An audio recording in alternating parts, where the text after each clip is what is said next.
नबी पाक अलैहिस्सलाम ने फरमाया 3 दिन है यहूदियों तुम्हारे पास, जिला वतन हो जाओ, तुम यहां पर नहीं रह सकते। क्यों? कि तुम मेरा कत्ल करना चाहते हो। फरमाया मेरे बदले में पूरी दुनिया को भी मार दिया जाए तो मेरे कत्ल का हक अदा नहीं हो सकता है। नबी पाक की शान इतनी बड़ी है और तुम मेरे साथ ये साजिश कर रहे हो। तो मैं उम्मत मुस्लिमा को यह कहना चाहता हूं कि जो यहूदी तुम्हारे नबी को कत्ल करने का मंसूबा बना सकते हैं, गजा उनके सामने क्या चीज है। यह तो हमें समझना होगा कि इनकी शरारत का जवाब क्या है। इनकी शरारत का पहला जवाब है कत्ल और दूसरा जवाब है जिला वतन। और याद रखें, उलमाए तफसीर ने लिखा यहूदियों को जब से मूसा अलैहिस्सलाम ने निकाला तब से लेकर आज तक ये अपने घर नहीं बना सके, ये जिला वतन ही रहे। ये इसराइल को हम क्यों नहीं तस्लीम कर रहे? इसकी वजह यह है ये कब्जा ग्रुप है। ये कौन है? कब्जा ग्रुप है। इसलिए तो मुसलमान तस्लीम नहीं करते। ये जिन मुल्कों ने तस्लीम किया ना, अरब के चंद मुल्कों ने, उनके मफादात हैं। ये तो पता लगेगा ना जिस दिन उनके ऊपर बम गिरा, फिर ना चीखना भी हाय पाकिस्तान आवे तो सानू बचावे। तो मैं क्या गजा वालों बचाऊंदे तो तुहानू सारियां बचाउणा सी। और ये हमें गैरत करनी चाहिए मुस्लिम हुक्मरानों को और मुसलमान अवाम को समझना चाहिए कि ये असल वजह क्या। ये अपनी नाफरमानी और बदमाशी और कमीनियों की वजह से तब से लेकर आज तक बेघर हैं। और अल्लाह ने कुरान में क्या फरमाया, ये सूरह बकरा पढ़ के देखिए। अल्लाह फरमाता दुरिबत अलैहिमुज़्ज़िल्लतु वल मस्कना। तवज्जो है मेरी तरफ आप हज़रात की। अल्लाह फरमाता है हमने यहूदियों पर हमेशा के लिए जिल्लत को मुसल्लत कर दिया है। ये हमेशा दुनिया में जलील होते रहेंगे और इनके ऊपर हमने मिस्कीनी को साबित कर दिया है। ये मिस्कीन रहेंगे। मिस्कीन का क्या मतलब होता है? जिसका अपना घर नहीं होता। तो अब आप कहेंगे कि ये तो फिर इसराइल एक पूरा मुल्क बना के बैठे हुए हैं। तो मैंने कहा मुल्क उन्होंने बनाया है लेकिन कुफ्र की ताकत और मिली भगत के साथ मुसलमान कबूल तो नहीं ना कर रहे। और ये बज़ाहिर एक ताकतवर मुल्क है लेकिन यकीन रखिए जिस दिन जंग लगेगी मिनट नहीं लगेगा, चूंकि पूरा इसराइल ये हमारे फैसलाबाद से भी छोटा है। ये आपके इल्म में होना चाहिए। और इसराइल की आबादी 80 लाख है, 80 लाख से ज्यादा नहीं है। और हमारे जितने 57 इस्लामी ममालिक हैं, अगर इनकी फौज को इकट्ठा किया जाए तो इनकी फौज 1 करोड़ प्लस है। समझ आ रही है मेरी बात की? और इनमें कई मुल्क एटमी ताकत है जिसमें सरे फरिश्त पाकिस्तान का नाम आता है।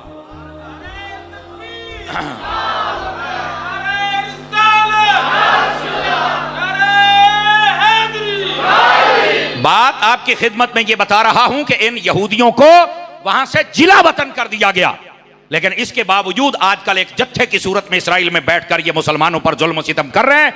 चूंकि इनको पता है कुरान ने कह दिया कि हमारे ऊपर जिल्लत है तो हमने सारी जिंदगी जलील होना है। ये कभी यहूदी इज्जत पा सकता? ये बज़ाहिर जो एक मुल्क बना के बैठा है, चंद मुल्क कहते हैं कि इसराइल मुल्क है, हम नहीं कहते। पाकिस्तानी पासपोर्ट के ऊपर लिखा हुआ है ये पासपोर्ट पूरी दुनिया के किसी मुल्क के लिए कार आमद है लेकिन इसराइल के लिए नहीं, चूंकि इसराइल मुल्क ही नहीं है। समझ आ रही है आप हज़रात को?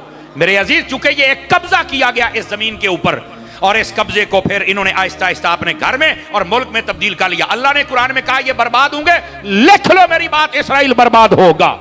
लिख लो, आज हो जाए कल हो जाए, होना है।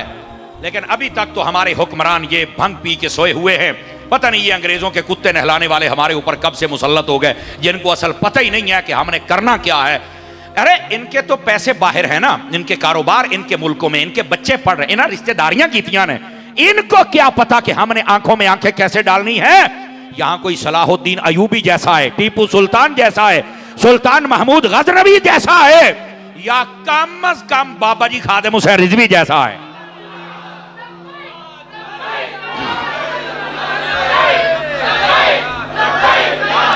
हजरात गिरामी, ये इनकी आंखों में आंखें डाल के बात कर सकता है। और यकीन फरमाइए एक मर्तबा ललकार दिया जाए, यहूदी कभी भी तुम्हारे सामने टिक नहीं सकता है। चूंकि कुरान और हदीस के दलाइल बताते हैं कि इसमें जुर्रत नहीं है, ये कमजोर है, जलील है। लेकिन हमारे हुक्मरान खुद जिल्लत की जिंदगी गुजार रहे हैं। इनको क्या पता इज्जत किसको कहते हैं। अजीजों, जिस दिन इनको गैरत आ गई सारा मसला हल हो जाएगा। लेकिन मैं आपको तारीख बतला रहा हूं इन यहूदियों की। इधर देखो मेरी तरफ, मेरे बेटे इधर प्लीज, आप मेरे बच्चे हैं, मुझे आपकी बड़ी जरूरत है। नबी पाक ने इनको जिला वतन कर दिया और जिला वतन करते नबी पाक ने 2 काम किए। पहला काम, फरमा 3 दिन तुम्हें देता हूं, यहां से निकल जाओ और तुम अपना असला नहीं लेके जा सकते और अपने घर बार की चीजें, सिर्फ खाने पीने का सामान, और 3 घर, एक ऊंट पर जो लादना चाहे लाद ले। 3 घर मिलकर, हर घर को अलग ऊंट भी नहीं ले जाने दूंगा। नबी पाक ने इतनी सख्ती फरमाई, कहते नहीं वो तो नबी रहमतुल्लिल आलमीन थे। मैंने कहा तुमने रहमतुल्लिल आलमीनी के दरस ही पढ़े हैं, काश के मेरे नबी का जलाल भी देख लेते। कि जो दुश्मन है नबी पाक ने उनके ऊपर जलाल कैसा इजहार फरमाया, फरमाया निकल जाओ यहां से। और दूसरा काम क्या किया, अल्लाह के हुक्म से नबी पाक ने फरमाया इनके घरों के करीब जो बागात है सबको उखेड़ दिया जाए। तो एक यहूदी आके रोने लग पड़ा, उसने कहा कि आप तो दरख्त उखेड़ने के बिल्कुल मतलब पसंदीदा नहीं है, तो आपने क्यों आज हमारे दरख्त उखड़वाए हैं। अल्लाह ने कुरान, इतराज यहूदियों ने किया है कि साड़ियां खजूरा क्यों पटियां ने। अल्लाह ने कुरान में जवाब दिया, मा क़तअतुम मिन लीनतिन औ तरक्तुमूहा क़ाइमतुन अला उसूलिहा फ़बिइज़्निल्लाह। फरमाया ये जो दरख्त हमने काटे हैं या ये छोड़े हैं इसमें हमारा दखल नहीं, ये अल्लाह का हुक्म है। और इसकी तफसीर में लिखा हुआ अल्लाह के हुक्म का क्या मतलब, फरमाया जब किसी को घर से निकाल के उसकी फसलों को बर्बाद किया जाए ना तो उसको ज्यादा हसरत होती है, अभी एक मैंने रहने दिन दे दुआ मेरे फसलों बर्बाद कर देने, तो अल्लाह फरमाता तुहानू असी इंज ही जलील करना है। तो ये यहूदियों को हसरत अदा करके यहां से निकाल दिया गया। अब उन्होंने क्या किया, जाते जाते अपने घरों के दरवाजे तोड़ गए। ये यहूदियों और काफरों की साजिश है, जब कहीं से निकलेंगे पीछे हर चीज तोड़ जाएंगे। ये अफगानिस्तान को जब छोड़ा था अमेरिका ने, जाते हवाई अड्डे तोड़ गए, सड़कें तोड़ गए, जहाज तोड़ गए, पार तोड़ गए, असले तोड़ गए। मैं कहा तुसी जो मर्जी कर लो, ओ दरवेश फिर जींदे फिर दे। समझ आ रही है ना। 20 साल जंग लड़ने के बाद अमेरिका यहां से नाक रगड़ के वापस भागा है। मैं क्या पुत्र ये जो दीन है इसकी बाबा खादिम कहते कांड लाने वाला जमिया ही कोई नहीं, किसी ना किसी रंग के अंदर अल्लाह ताला इसको सलामत रखता है। तो ये कुफ्र की पुरानी आदत है कि ये घरों को बर्बाद करके जाते किसी और दे काम ना आउण। तो अल्लाह फरमाता है अगर ये तुहाडी आदत है ना तो तुहानू भी इंज ही दलील करांगे। नबी पाक ने इनको निकाल दिया, ये सारे चले गए। ले अब वाले हशर क्या मतलब, फरमाया मुल्क शाम जितों आए सी हो तो मूसा अलैहि सलाम ने इधर भजाया तो इन्होंने उधर भजाया है। यहूदी होता ही वो है जो धोबी का कुत्ता बन जाता है, ना घर का रहता है ना घाट का रहता है, ना यहां रह सके ना वहां रह सके। ये है यहूदियों की हिस्ट्री। और ये यहूदी मिलकर अब गजा पर हमला कर रहे हैं। और मैं आपको एक और बात भी बतलाऊं, ये थोड़ी नॉलेजेबल बातें इनको याद रखा करें। ये फलस्तीन और मस्जिद अक्सा, इस पर क्यों आखिर ये चढ़ाई करते हैं, वजह क्या है। 3 वैसे तो 5 मजहब पुराने हैं, एक है दीन यहूदियत, एक है दीन ईसाइयत, एक है आग परस्त, दूसरा है हिंदू बौद्ध परस्त, और छठा मजहब है इस्लाम। ये पुराने मजहब है और ये सब ओल्ड हैं। इनमें जो सबसे जदीद मजहब है वो मजहब इस्लाम है। ये नुक्ता समझे। आज हमें कहते हैं ओ यार मौलवी 1400 साल पुरानी गाल कर देने। ओ बाबा जेड़ा दीन यहूदियत है ना वो 4000 साल पुराना है, दीन ईसाइयत है ना वो 2200 साल पुराना है। ये बौद्ध परस्ती नूह अलैहिस्सलाम 7500 साल पुरानी है, आग की पूजा इससे भी पुरानी है। तो ये सारे ओल्ड हैं, हम गोल्ड हैं। हमारा दीन इस्लाम बाद में आया है, तो ये सारे ओल्ड हैं, हम जदीद हैं। तो फिर अगर जदीद चीज चाहिए तो जदीद देश या बुत आ, और इस्लाम को अपना, जदीद तो हम है ना। तो इसलिए ये ना कहा करो कि तुम हमें पीछे लेके जाते हो, हम पीछे नहीं लेके जाते, हम तुम्हें हुजूर तक लेके जाते हैं। और जदीद दीन है ही हमारा। अगर इसके बाद कोई दीन है तो बात करोगे है ही कोई नहीं, तो मैं फिर मान। अंडरस्टैंड कर रहे हैं मेरी बात को आप हजरात। अच्छा, अगर आपको ये बात समझ आ गई तो थोड़ा आगे चलिए। ये जो मस्जिद अक्सा है यहूदी कहते हैं कि ये हमारी है। अब मैं आपको तनाज़ा बता रहा हूं कि वजह क्या है। यहूदी कहते हैं हमारी है, क्यों? वो कहते हैं कि हजरत मूसा अलैहिस्सलाम यहां आए थे, यहां रहे थे, और यहां से कायनात का आगाज हुआ था, इब्तिदा हुई थी, और हमारे जो नबी मूसा अलैहिस्सलाम थे वो इस जागीर के मालिक है, लिहाजा ये हमारी है। उनका दावा ये है। ईसाई कहते हैं ये हमारी है, क्यों भाई? वो कहते हैं ईसा अलैहिस्सलाम के पैदा होने की जगह बैतुल लहम ये वहीं मौजूद है, और यही वो शहर है जिसका नाम अल कुद्स है, और इसी को यरूशलेम कहते हैं, और यही है जहां मस्जिद अक्सा है। तो जो है ना मेरी बात की, आप इस बात को जरा समझें कि ये अल कुद्स और यरूशलेम और मस्जिद अक्सा ये एक ही जगह का नाम है। बोलो तो सही ना। तो ये अल कुद्स असल उस शहर का नाम है जिसके अंदर मस्जिद अक्सा मौजूद है, ठीक है। अच्छा, वो कहते हैं ये हमारी है, क्यों? वो कहते हैं ईसा अलैहिस्सलाम थे जम्मे ने, ए जगह ही साडी है। हजरत ईसा अलैहिस्सलाम पैदा होए ने ते साडे नबी दे पैदा होने दी जगह है, ते बंदा जमदा ते अपने घर है ना, ए साडी है। उन्हां दी दलील है। मुसलमान कहते ने साडी है, क्यों? कहते ने ठीक है हजरत मूसा आए, ईसा इत्थे पैदा होए, लेकिन सारियां दे इमाम तो मेराज दी रात मेरे नबी बने सन ना इत्थे आके। वो कहते हमारी है।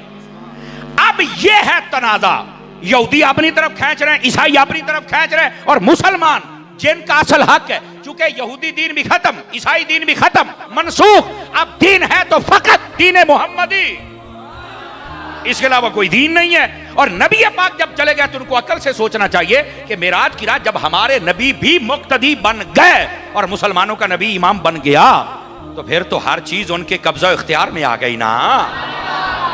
समझ आ रही है मेरी बात की? ये असल तनाजा है। वो कहते ने साडा है, ये मुकद्दस मकाम तीनों मजहबों के लिए, ईसाई कहते ने साडा है, यहूदी कहते ने साडा है, मुसलमान कहते ने साडा है। फिर हुआ क्या, ये भी हिस्ट्री है। ये 14 अगस्त 1947 को पाकिस्तान बना था, सितंबर, अक्टूबर ते नवंबर, ये नवंबर का महीना था और 1947 थी जब अक़वाम मुत्तहिदा ने मस्जिद अक्सा के 2 हिस्से कर दिए। जैसे ये मस्जिद अक्सा है, इसके 2 विचाले चुमारी कंध, अगला मशरक वाला हिस्सा दे दिता यहूदियां नू, भाई तुसी ले लो, पिछला हिस्सा दे दिता मुसलमानों नू। अब ये मैं आपको बता रहा हूं कि असल ये मसला बनया कितों है। बाकी पूरे शहर को उन्होंने गिरा, मस्जिद अक्सा को अभी कुछ नहीं कहा। आज तुम वीडियो देख रहे हो ना कि गिर गई मस्जिद, नहीं गिरी, बिल्कुल सलामत है, एडी छेती नहीं जे डिगनी, क्योंकि वो यहूदी कहते हैं कि साडी ओनू ढाउण ते फिर मारदे ने। अद्धा हिस्सा मुसलमाना दा कोल है ते मुसलमाना भी नहीं ढाउणी, मुसलमान ते पहले मस्जिद नहीं ढाउंदा, बचाउंदा है। अब ये असल कशमकश है। और यहूदी वहां पर पावरफुल होते होते उन्होंने आहिस्ता आहिस्ता करके ना थोड़ा थोड़ा जमीन पर कब्जा करना शुरू कर लिया, और उनको सपोर्टेड अमेरिका था और बाकी जितने भी कुफर मुल्क थे वो सारे उनको सपोर्ट करते रहे, और वो एक ताकत में आ गया। और उन्होंने आहिस्ता आहिस्ता वहां से मुसलमान हुक्मरानों का कत्लेआम शुरू किया, और अब वहां पर गजा को खत्म किया, और कहते हैं ये सारे निकल जाए यहां से, हम इनको यहां नहीं रहने देंगे। जबकि हदीसें बताती हैं, नबी पाक ने फरमाया बैतुल मुकद्दस की हिफाजत करने वाला गिरोह वो होगा, इनको अगर खाने को भी कुछ ना मिले, पीने को भी कुछ ना मिले, ना ये अपना मुल्क छोड़ेंगे ना मस्जिद अक्सा को छोड़ेंगे। अब जो मेरे नबी ने कहा है वो कभी झूठ तो हो नहीं सकता, वो तो रहेगा सच।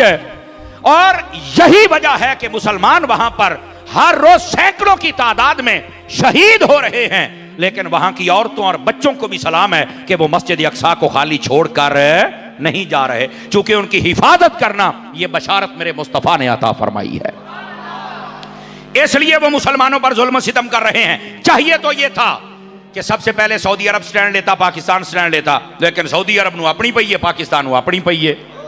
ऐसा ही है ना जी। इन हुक्मरानों को चाहिए, तुम्हारे ऊपर नजरें हैं पूरी दुनिया की और तुम पूरी दुनिया पर राज कर सकते हो, लेकिन तुम आपस दाखिली इंतशार में बहुत ज्यादा, कोई है सियासी पार्टी नू जेल अंदर निकलोता है, कोई एनू तू निकलोता है, कोई एनू, वो अल्लाह दे बदियो केड़े यब नू पै गए हो, केड़ी मुसीबत नू पै गए हो, और तुहानू होया की है यार, क्या मुसीबतें हो तुम यार। खुदा का खौफ करो, इस पाकिस्तान के आपसी इख्तलाफात से निकल कर तुमने तो पूरी दुनिया के अंदर निकल कर और पूरी दुनिया की कमांडें करनी थी, और तुम आके आपस में लड़ाई झगड़ा तुमने शुरू कर दिया हुआ है।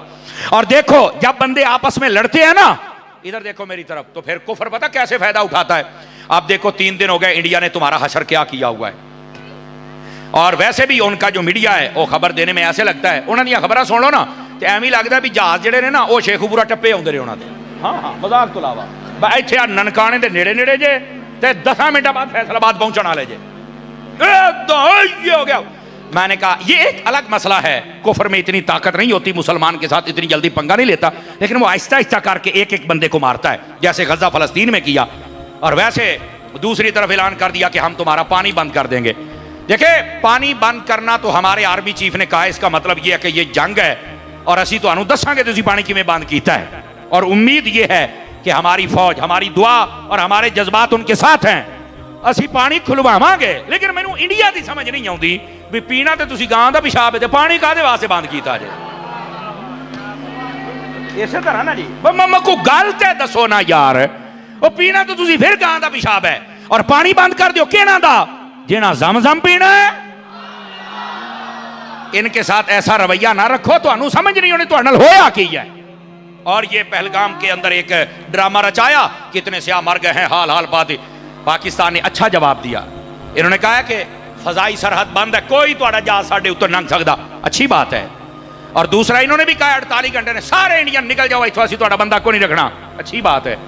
और साथ में बार्डर उन्होंने कहा तुसीं बात ऐसी भी बंद कीता सी, कोई चूड़ियां नहीं पाईयां, और हमारे आर्मी चीफ साहब ने यह भी कहा है, उन्होंने कहा जिद्दां दा तुसी हमला करोगे इंशाअल्लाह ओदे तो तकड़ा जवाब आएगा।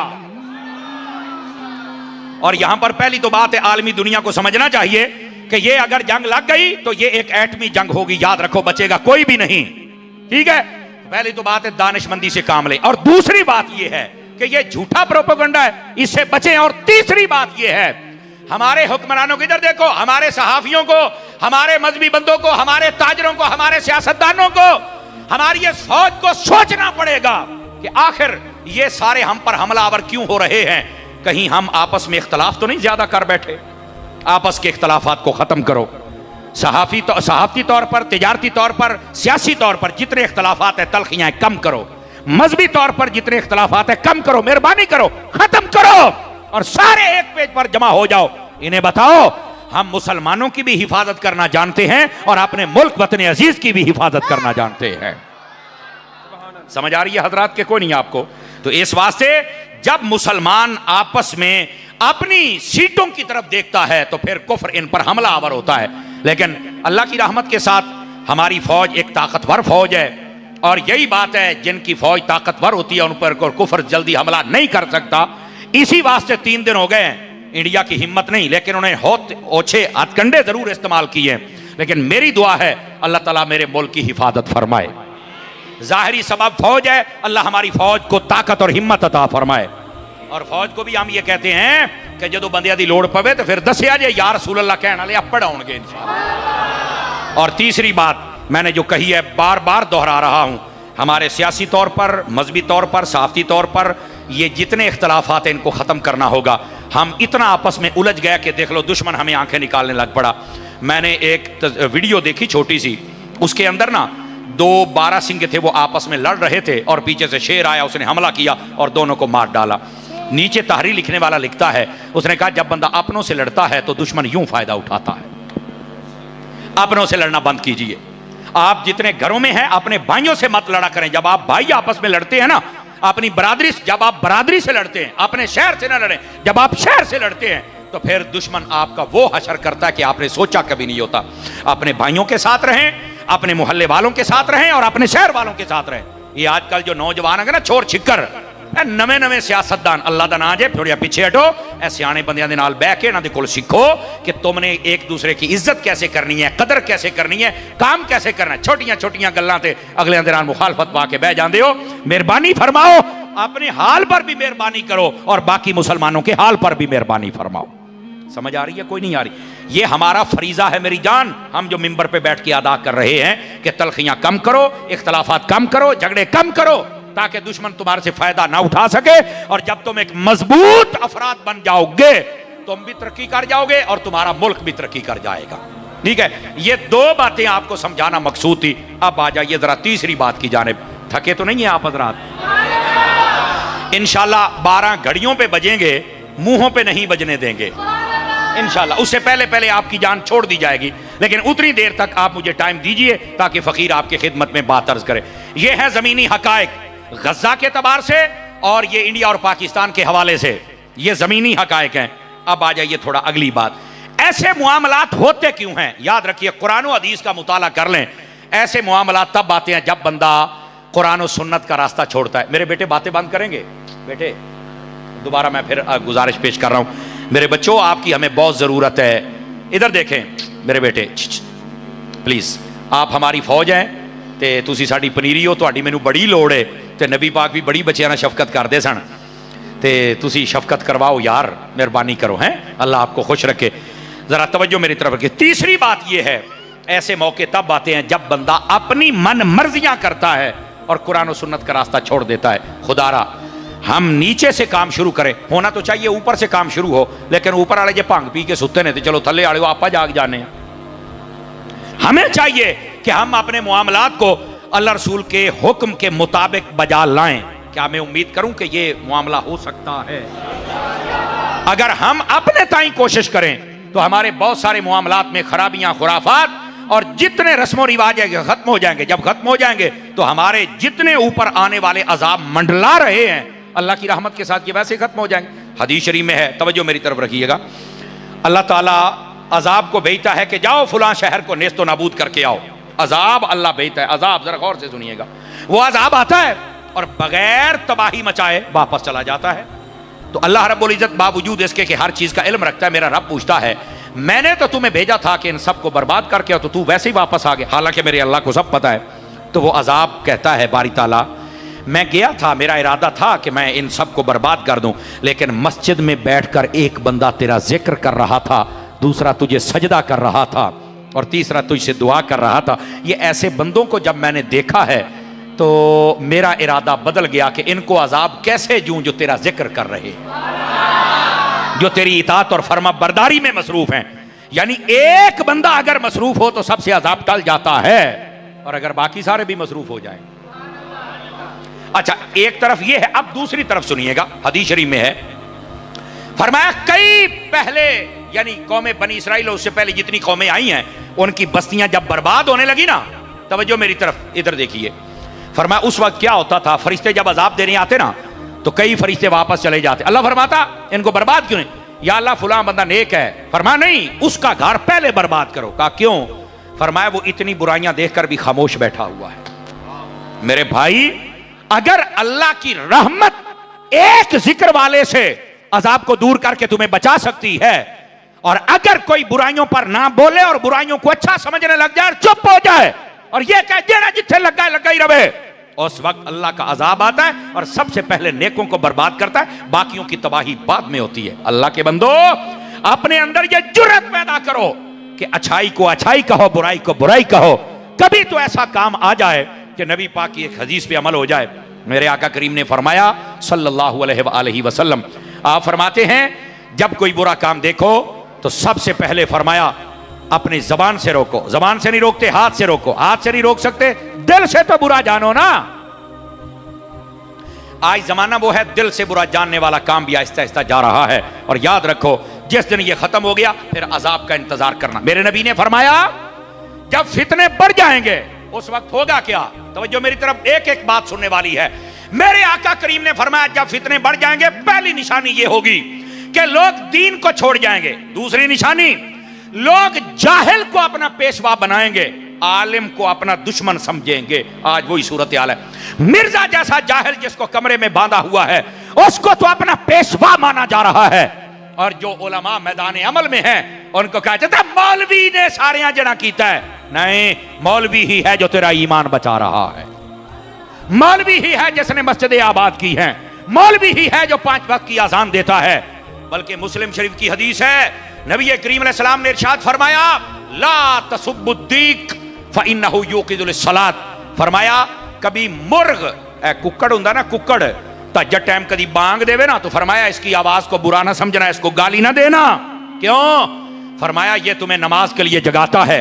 इसकी शरह के अंदर उलमा लिखते हैं लोगों ये तुम्हारे लिए सबक है, अगर कोई बंदा मुर्ग अजान दे तो उसको बुरा नहीं कह सकता, तो जो आलिम 5 वक्त अजान देता है उनको बुरा कैसे कह सकते हो।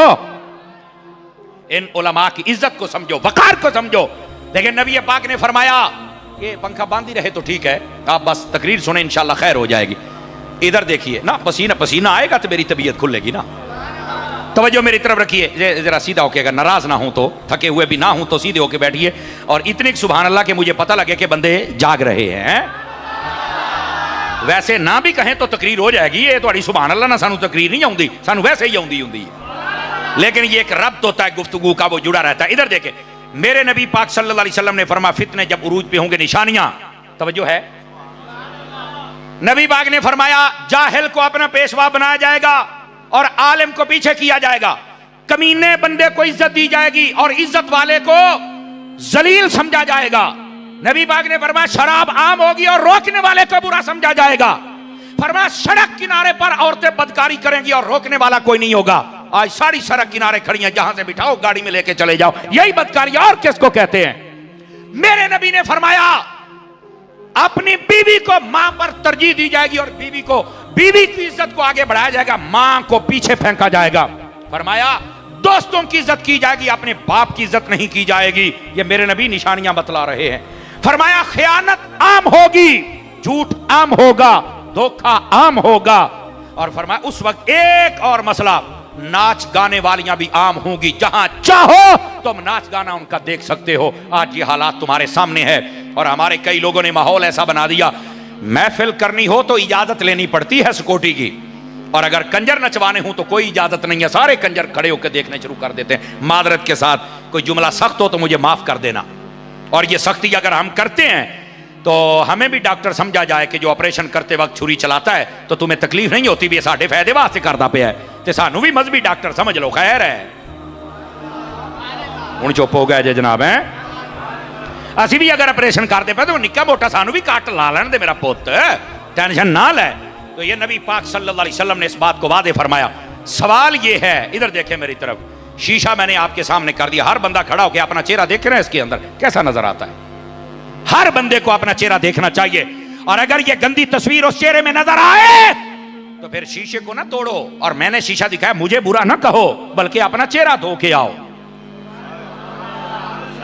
समझ आ रही है ना हजरात, हम सबको अपनी इस्लाह करनी होगी। ये फितनों का दौर है और इसके अंदर वही काम हो रहा है जो आप देख रहे हैं और जो मेरे नबी ने फरमाया था। जबकि हकीकत क्या है, रहमत आलम सल्लल्लाहु अलैहि वसल्लम, आपके अगर दीन को देखा जाए उसमें तो खैर है, रहमत है, शफकत है। नबी पाक सल्लल्लाहु अलैहि वसल्लम तो यहां तक फरमाते हैं कि जो किसी रास्ते पर चल रहा हो और देखे कि रास्ते के ऊपर कोई अटकल वाली चीज है, रोड़ा है, वट्टा है, कंडा है, फरमा उसको अगर कोई हटा दे तो अल्लाह उस बंदे के लिए जन्नत का रास्ता आसान फरमा देता है। हमारे दीन में तो इतनी खैर है, लेकिन आज वो कहां गई खैर। हमारे दीन के अंदर इतनी खैर है, नबी पाक सल्लल्लाहु अलैहि वसल्लम आपने फरमाया, गौर से सुनिएगा, बनी इसराइल की एक बदकारा औरत थी, फरमाया अपने गंदे मकसद पे जा रही थी, बुखारी शरीफ में रिवायत है, कुत्ता एक प्यास से मर रहा था, उसने अपना जूता अपने दुपट्टे से बांधा और कुएं में लटकाया और उसके अंदर पानी निकाल के कुत्ते दे मुंह च पाया, उसकी जान बच गई। अल्लाह ने उस वक्त के नबी अलैहिस्सलाम से कहा, इस औरत को कह हमें तेरी अदा ये पसंद आ गई, हमने तेरे गुनाह माफ कर दिए हैं, अच्छे अमल कर, हमने तुम्हें जन्नती बना दिया। हमारे दीन में जान बचाने पर इतना बड़ा अजर है, तो जहां बदकार औरत कुत्ते की जान बचाए उसका ये हाल है, तो जहां एक मुसलमान की जान बचाए। बात समझ आ रही है हजरात के कोई नहीं आ रही? हम कहां चले गए, हमने अपने रास्ते बदल लिए और फिर हम कहते हैं गजा के मुसलमानों पर हमले हो गए, फिर हम कहते हैं इंडिया सानू अखा कट है। हम अपने करतूतों पर भी तो गौर करें ना मेरे भाई। हमारे जो पहली उम्मतें, आपको पता है उनके ऊपर अजाब क्यों आए थे? कुरान मजीद कहता है सबसे ज्यादा वजूहात दो बयान की है, नाप तोल में कमी करते थे, नबियों की नाफरमानी करते थे। बताइए ये कौम नाप तोल में कमी कर रही है कि नहीं कर रही? बताओ मुझे जरा। लेकिन शुक्र करो अभी पत्थर नहीं बरसे, शुक्र करो अभी चेहरे नहीं बिगड़े। नबी पाक ने फरमाया था जब ऐसा मौका आ जाए लोग बददियानती पर उतर आए और फखर समझे, फरमाया फिर इंतजार करना जलजले का, सुर्ख अंधेरियों का और बेमौसमी बारिशों का। अब इस्लामाबाद में आपने देखा कैसा ज़ालाबारी हुई, देखी है ना आपने, गाड़ियां तबाह कर दी, सारे बंदे ओए होए होए इतना नुकसान। मैं कहा जिथे 4 बर्फ के गोले डिगे ने उथे तुसी इन्हें चीकते पे हो, तो गजा के अंदर तो इतने बम गिरे, तब तकलीफ क्यों नहीं हुई थी? हमें सोचना होगा। ये हमारे करतूतों के पेशे नजर है सब कुछ। भाई अपने आप को संभालो। आजकल का नौजवान ये मस्जिद में नजर क्यों नहीं आता? ये फेस्टिवल की जीनत क्यों नजर आता है? ये नौजवान अपने दोस्तों को तरजीह देता है, अपने बाप की इज्जत क्यों नहीं करता? आजकल का ये जवान ये अखबार पढ़ता है, न्यूज पर नजर रखता है, ये रब का कुरान क्यों नहीं पढ़ता? मुझे पता है हो सकता है आपका इरादा ना हो ये तकरीर सुनने का, पर मेरा इरादा यही तकरीर करने का है ताकि सबक मिले, हमारा ज़मीर जागे। और हम जिस कुर्सी पर बैठते हैं इसका फरीजा अदा करना बहुत मुश्किल है। आप दुआ करें ये हमारी तरफ से अदा हो जाए। अपने आप को संभालो। नबी पाक सल्लल्लाहु अलैहि वसल्लम, आपकी अहादीस पढ़ो, नबी पाक ने फरमाया वो जवान जो जवानी में तौबा करता है, अल्लाह रब्बुल इज्जत क़यामत वाले दिन अर्श का साया अता कर देता है। वो बंदा जिसका दिल मस्जिद में लग जाता है, अल्लाह क़यामत वाले दिन अर्श का साया अता करता है। वो बंदा जो आदिल हुक्मरान बन जाए, फैसला सही करे, अल्लाह क़यामत वाले दिन अर्श का साया अता करता है। फरमाया वो बंदा जिसको किसी औरत ने कहा मेरे साथ मुंह काला कर, और इसने कहा मैं नहीं कर सकता, फरमाया अल्लाह ताला उसको क़यामत वाले दिन अपने अर्श का साया अता फरमाएगा। ये मेरा रब फरमा रहा है, ये हदीस है, ये मेरे नबी ने इरशाद फरमाया है। आज हमारे मुआशरे को इन चीज़ों की ज़रूरत है। नबी पाक अलैहिस्सलाम ने फरमाया, बुखारी शरीफ में हदीस है, गौर से सुनिएगा, मुसीबतें टालनी है ना तो अपने किरदार को बदलना पड़ेगा। बुखारी शरीफ में हदीस है, रहमत आलम अलैहिस्सलाम फरमाते हैं, बनी इसराइल के 3 बंदे जा रहे थे और पहाड़ी सफ़र था, अंधेरी आ गई, बारिश आ गई, शदीद तूफान चला। वो एक गार में बैठे, ऊपर से पत्थर गिरा और गार का दरवाज़ा बंद हो गया। ये हदीस है, ये गप नहीं है। वैसे ये 5वीं की किताब में भी ये मजमून था किसी वक्त, पता नहीं अब है या नहीं है। तो ये हदीस है बुखारी शरीफ की, जरा गौर से सुनिए सारे मेरे दोस्त, मेरे अहबाब। फरमाया कि उन्होंने बड़ा धक्का लगाया लेकिन वो बिल्कुल कामयाब ना हुए और वो रास्ता ना खुलवा सके, ना खोल सके। अब तीनों सोच विचार में पड़ गए कि रास्ता एक ही और वो मौत है, इसके अलावा कोई रास्ता नहीं। एक के दिल में ये ख्याल आ गया कि यार आज हमें ना किसी नेकी का वसीला देना चाहिए, हो सकता है अल्लाह ये मुसीबत टाल दे। बुखारी शरीफ है, जरा गौर से सुनिए। एक ने कहा ठीक है मैं अपनी नेकी का वसीला देता हूं। उसको अपनी जिंदगी की ये नेकी याद थी। सुनिए क्या वो कहता है, बारी ताला तेरे तो इल्म पाक में है कि मेरे माँ बाप भी थे और मेरे छोटे बच्चे भी थे और मैं बकरियां चराता। जब मैं वापस आता था तो मैंने कभी अपने बच्चों को दूध पहले नहीं पिलाया था, मैं पहले अपने माँ बाप को पिलाता था। मेरे अल्लाह ये सिर्फ तेरे नबी की तालीम की वजह से तेरी रजा के लिए मैं करता था। और उसने कहा, ये बुखारी में, बारी ताला वो रात तो मैं तो भूल सकता हूं पर तू कैसे भूले, तू तो रब है, कि जब मैं आया और मेरे माँ बाप सो गए, मेरे बच्चे बिलक रहे थे, मैंने दूध उनको नहीं पिलाया, पहले अपने माँ बाप को पेश किया, बाद में बच्चों को। बारी ताला अगर ये माँ बाप के साथ हुस्ने सलूक तेरी रजा के लिए था और तूने कबूल किया है तो आज ये मेरी मुसीबत तो टाल। फरमाया ये कहने की देर थी, पत्थर को झटका लगा और बाहर से रोशनी की लकीर आना शुरू हो गई। उनको समझ आ गई कि नेकी कबूल हो गई, ये वसीला। दूसरे से कहा तू अपनी नेकी याद कर। मेरे सारे दोस्त गौर फरमाए, छोटे बड़े। दूसरे ने कहा, बारी ताला तेरे तो मुबारक इल्म है कि मेरे पास एक मजदूर मजदूरी किया करता था और हफ्ते के उसके सिर्फ 2 किलो चावल बनते थे। कितने किलो भाईजान? 2 किलो। और बारी ताला तेरे तो मुबारक इल्म है कि एक मर्तबा मैंने जब उसको 2 किलो चावल दिए तो उसने मुझे कहा कि मेरी अमानत है तेरे पास, मुझे कोई जरूरी काम है, मैं जा रहा हूं, जब भी वापस आया मैं ले लूंगा, मेरी अमानत को संभाल के रखना, मैं बड़ा गरीब हूं। बारी ताला फिर तेरे इल्म में है ना कि वो एक अरसे तक नहीं आया। मैंने वो चावल जब खराब होने लगे तो जमीन में डाल दिए, उसकी पनीरी बन गई। फिर मैंने उसको मजीद काश्त किया तो वो पहले 2 किलो थे, फिर 2 बोरे बन गए। फिर वो बंदा नहीं आया तो मैंने उनको बेचकर एक गाय खरीद ली। फिर वो गाय ने बच्चे देने शुरू कर दिए। फिर वो बंदा नहीं आया, 2, 4, 10, 15, 20 गाय हो गई। तो फिर मैंने एक गुलाम खरीदा जो उन गायों को चराया करता था। बारी ताला इतने यानी 30-40 साल के बाद वो बंदा आया और आके कहता है, ऐ अल्लाह के बंदे मेरे 2 किलो चावल दे दे। तो बारी ताला तुझे तो पता है मैंने 2 किलो चावल नहीं दिए थे, मैंने कहा था ये गायें भी तेरी हैं। ये बुखारी शरीफ है, ये सारी गाय भी तेरी हैं, ये गुलाम भी तेरा है। और उसने रो के मुझे कहा था, यार गरीबों का लोग पहले बड़ा मजाक उड़ाते हैं, मेरा मजाक ना उड़ा यार, मैं पहले पता नहीं कितना सताया गया हूं और इतना अरसा पता नहीं कैसे, मेरे 2 किलो चावल दे दे, जो मेरा गुजारा होगा मैं कर लूंगा, पर मजाक ना उड़ा, मैं बड़ा गरीब हूं यार। लोग तो पहले गरीबों को बड़ा सताते हैं। तो मैंने मुस्कुरा के उसे सीने लगाया और उसे कहा था, ए अल्लाह के बंदे ये गाय भी तेरी है, ये गुलाम भी तेरा, ये सारा रेवड़ तेरा है। बारी ताला वो रोता भी था और खुशी से मुझे दुआएं भी देता था और जा रहा था, ए अल्लाह अगर ये नेकी तेरी रजा के लिए थी तो आज मेरी मुसीबत तो टाल। उसने जब ये वसीला दिया तो कहा कि फिर पत्थर को एक झटका लगा और मजीद रोशनी आई, लेकिन बंदा बाहर नहीं जा सकता था। फिर तीसरे बंदे को कहा तू भी नेकी याद कर, तो वो रोने लग पड़ा। उन्होंने कहा क्यों रोता है? कहता यार है राज की बात पर आज मुझे करनी पड़ेगी। और क्या बात है? वो कहने लगा मेरे बारी ताला तू तो जानता है कि मैं अपने चचा की बेटी पर फिदा हो गया था। मेरे अल्लाह हमने आपस में राब्ता शुरू किया और एक मकाम तय किया कि जहां पर हम बदकारी करें। अय अल्लाह हम वहां पहुंचे और वहां पर करीब था कि हम ये कालक अपने मुंह पे मल लेते, लेकिन उस औरत के मुंह से निकला कि हमें रब से डरना चाहिए। बारी ताला फिर तुझे पता है ना कि मेरे जिस्म पर कपकपी तारी हो गई, ना मैंने कुछ किया ना उसने, हम तौबा करते भाग निकले। बारी ताला अगर ये नेकी तेरे डर से थी, तेरी रजा के लिए थी, तो आज ये मुसीबत तो टाल। कहा ये कहने की देर थी, पत्थर को झटका लगा और सारे रास्ते खुल गए।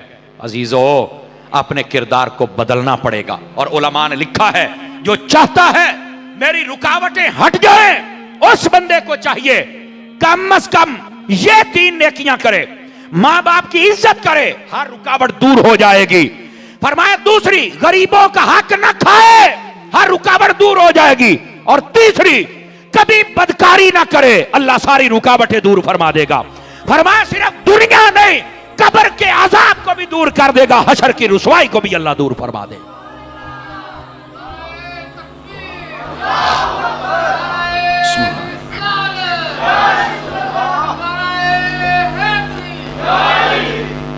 मेरे अजीज और प्यारे दोस्त, जब तक हम अपना किरदार नहीं बदलेंगे, हम अपने आप को नहीं संभालेंगे, उस वक्त तक ये रुकावटें हमारे सामने आती रहेंगी। तो अपने किरदार को बदल के दे, खुदा की कसम ये सारी रुकावटें दूर हो जाएंगी और अल्लाह ताला दुनिया भी बेहतर फरमा देगा और आखिरत भी बेहतर फरमा देगा। मैं गुफ्तगू को समेटने की तरफ आ रहा हूं, सिर्फ 2-4 मिनट और हैं, मैं फिर आपसे इजाजत चाहूंगा, क्योंकि मैंने वादा किया था 12 बजे से पहले पहले फकीर आपकी जान छोड़ेगा। वैसे भी लगभग घंटा हो गया है गुफ्तगू को, लेकिन इस बात को हम समझने की कोशिश करें। इतनी बड़ी तादाद में हम लोग बैठे हैं और हम सुस्तियां करते हैं कुरान पढ़ने में, नमाज पढ़ने में, और हमारे मुआमलात के अंदर कितनी सुस्तियां हैं। और लोगों ने ना अपना अपना एक दीन बनाया हुआ है। जो दुकान बना के बैठे कहते हैं इसकी हलाल कमाना भी तो इबादत है, तो भाई नमाज पढ़ना इबादत नहीं है। और जो नमाज पढ़ता है उसको कमाने की फिक्र नहीं हो, कहता भाई नमाजा पढ़ो, अपनी कबर सीधी करो, क्या जड़े बाकी 6 जब में नहीं है उनके सीधा करना है। आप तवज्जो नहीं फरमा रहे मेरी बात पर।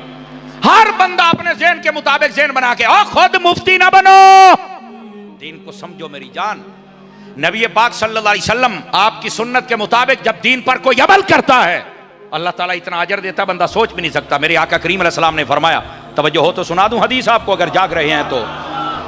रहमत आलम अलैहिस्सलाम ने फरमाया, जो बंदा फजर की नमाज पढ़ के अपने घर से निकलता है, वो अल्लाह का झंडा अपने हाथ में लेके निकलता है। इसकी शरह में उलमा ने लिखा है, फरमाया जिधर भी जाता है अल्लाह फतह अता फरमा देता है। तो जिन्होंने राती 2 बजे सोना तो सवेरे 12 बजे उठना है, कैसे फजर पढ़ोगे? मेहरबानी करो, अपनी आदत बदलो। फिर कहते हो दफ्तर जाते हैं काम नहीं होता, रिश्वत देनी पड़ती है। माशाल्लाह तू आया ही बड़े सीधे तरीके नाल है। समझ आ रही है ना? अब दूसरी बात, मेरे नबी ने फरमाया जो फजर की नमाज पढ़े बगैर निकलता है वो शैतान का झंडा अपने हाथ में लेके निकलता है। तो जिदे हथी शैतान का झंडा होना है, उन्हें कामयाबी लभनी है। नमाज फजर, ये हदीस है। दूसरी हदीस, रहमत आलम अलैहिस्सलाम ने इरशाद फरमाया, जो बंदा ईशा की नमाज पढ़ के सो जाए, अल्लाह ताला उसको आधी रात इबादत का सवाब अता फरमाता है। हदीस आधी रात, मुस्लिम शरीफ में हदीस है। तो एक सहाबी ने पूछा, हुजूर बाकी आधी रात का क्या बनेगा? फरमाया जो बंदा उठ के फजर पढ़ ले, अल्लाह ताला बाकी आधी रात भी इबादत का सवाब अता फरमाता है। मुझे बताइए सोने पर कौन इबादत का सवाब देता है? ये मेरा रब है जो अता फरमाता है। यही वास्ते हमारे उलमा फरमाते हैं, अगर महफिल सारी रात की और नमाज ना पढ़ी तो फरमाया इसका सवाब उतना नहीं है जितना नमाज का सवाब है। और ये फर्ज नहीं है, नमाज फर्ज है।